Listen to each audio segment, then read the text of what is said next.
First thing I would say about virtual community of any kind is that it's one but not the other.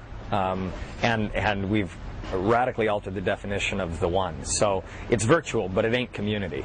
And I think that's important for people to understand, that it's dangerous to use the word community to try and describe what that is. And the reason is this. Community has, the way I understand it or think about it, is that really meaningful missional Christian community should have several ingredients. One is a kind of shared history together. And the reason the shared history matters is that it helps establish a sense of identity and belonging, which I think matters. Another is permanence. And the reason the permanence matters is it's how you get shared history. If it's always a transient community, you never actually get a shared sense of the history, shared memories, none of that. And then proximity matters. You have to be with one another in order to create the kind of meaningful connections to have community. And then the last, I would say, is a shared imagination of the future in Christian community, a sense of we're all going in the same direction. Now, here's the thing.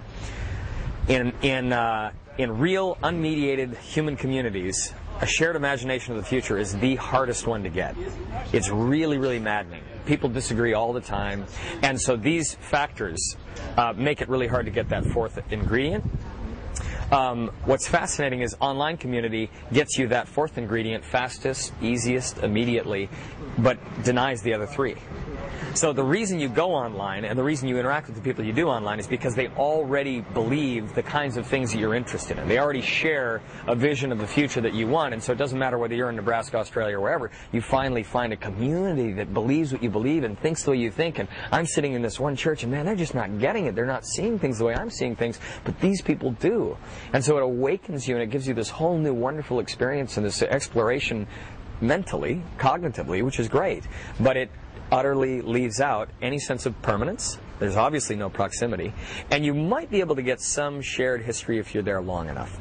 But it's not a terribly meaningful sense of shared memories. You're not like reflecting on, hey, remember that one time you said this on my comment board? Like, yeah, it's written right there. So in any case, for me, that's kind of how I describe the fundamental distinction, is that what you get is a shared sense of the future, and that's a good thing. Enjoy it. But don't call it community, because it isn't.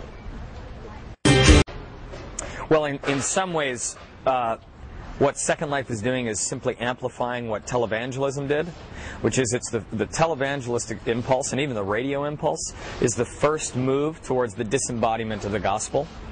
And so Second Life is simply this like disembodiment on steroids, like utterly detached from your physical experience of life and reality. And so for me, of course, my conviction is that Jesus Christ is the ultimate medium and message for God's revelation in the world. And of all the media that God chose, it happened to be a flesh and blood human. So the incarnation for me is, of course, instructive. But it's also totally normative. The incarnation is essential to this. So if we look at Second Life, what we've done is we've basically said the most important medium that God offers us, the truest and most complete revelation of God, is poured into a body. And what you've done is you've essentially extracted it out of a body. And so for me, it's really, really hard to understand how you incarnate the gospel in a discarnate setting. I don't know how to do it.